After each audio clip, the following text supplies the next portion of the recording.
How to quickly start a meeting on your Microsoft Teams application. So hello guys, welcome back to my YouTube channel. In this quick tutorial, I will be showing you how you can easily start a meeting on your Teams application. So first thing, just head over to your Teams application and make sure you are logged into your account. So once you're inside here, basically just tap on this calendar button, or you can also click on this meet button at the top right corner.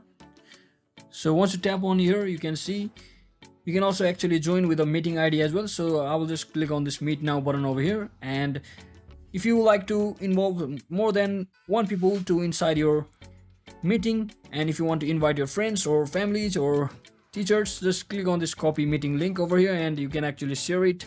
If you have a connection directly with your teachers or friends over in the Teams application, you can also click on the share meeting invite option. But if you don't have them, or you have to follow them accordingly or externally, just tap on this copy meeting link and send it to them and just click on start meeting over here. So once you're inside here, just make sure you have enabled all of these options based on your choice and click on join now button over here.